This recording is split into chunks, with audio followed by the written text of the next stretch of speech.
5 বছর ক্ষমতায় ছিলেন, আপনাদের নির্বাচন দেখি নাই? কিভাবে নির্বাচন করেছেন? নির্বাচন করার পরে আমরা ক্ষমতায় ছিলেন না, ক্ষমতায় যাওয়ার পরে কি করেছেন? বাংলাদেশের দুর্নীতিতে 5 বার বিশ্ব চ্যাম্পিয়ন আপনারা বানিয়েছেন না? এখন আবার আপনারা কি করেছেন? আপনাদের সেই 5ই আগস্টের পরে যে আপনাদের গ্রহণযোগ্যতা ছিল মানুষের, এখন কি তা আছে? আজকে তলানিতে থেকে গেছে। চাঁদাবাজি, দখলবাজি থেকে শুরু করে নিজেরা নিজে হত্যা করেন। প্রায় 60-70 জন মানুষ নিজেরা আপনার চাঁদাবাজির জন্য, দখলবাজির জন্য আপনার হত্যা করেছেন। ইউনূস সাহেব হলো ভারতের জন্য সবচেয়ে বড় গলার কাটা। কোন দল ভারতের গলার কাটা না। তা চিন্তা করে এক লেনদুব দর্জিকে ছড়াইছি, আর নূতন যে আসবে সে তাকে আবার লেনদুব দর্জি বানাবো।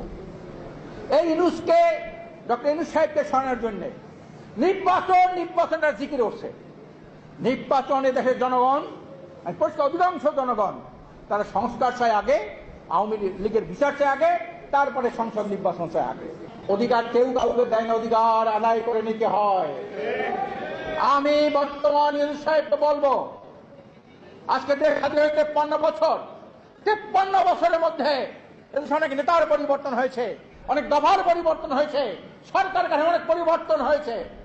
এদেশের মানুষ সংসদীয় পদ্ধতি সরকার দেখেছে, প্রেসিডেন্সিয়াল পদ্ধতি সরকার দেখেছে, সামরিক সরকার দেখেছে, তত্ত্বাবধায়ক সরকার দেখেছে, অন্তর্বর্তীকালীন সরকার দেখেছে। এত কিছু দেখার পরেও দেশ ও জাতি তথা মানবতার ভাগ্যের কোনো পরিবর্তন হয় নাই। মানুষ অধিকার প্রতিষ্ঠিত হয় নাই। কেন হয় নাই? আমি ডক্টর ইউনূস সাহেবকে বলতে চাই, আপনার মতো 10 গুণ যোগ্যতা সম্পন্ন লোক যদি বাংলাদেশে ক্ষমতায় বসে, এই দেশের সুশাসন, ন্যায় বিচার, মানবাধিকার রক্ষা, ভোটাধিকার, ধর্ষণ, ছিনতাই, চাঁদাবাজি কোনদিন আপনি বন্ধ করতে পারবেন না, যতদিন পর্যন্ত এই ব্রিটিশের রেখে দেওয়া আইন পরিবর্তন করে একমাত্র মানবাধিকারী সর্বকালের সর্বশ্রেষ্ঠ আইন যেটা হলো ইসলামী শরিয়া আইন, এই শরিয়া আইন যতদিন পর্যন্ত এই জমিনে বাস্তবায়ন না হবে, ব্রিটিশের পাশ্চাত্য, আমেরিকার, ভারতের আইনের মাধ্যমে আপনি মানবাধিকার রক্ষা করতে পারবেন না। আপনি দুর্নীতি দুঃশাসন বন্ধ করতে পারবেন না, চুরি ডাকাতি বন্ধ করতে পারবেন না। আপনার আমলে 8 বছরে মেয়েরা ধর্ষিত হয় কিভাবে?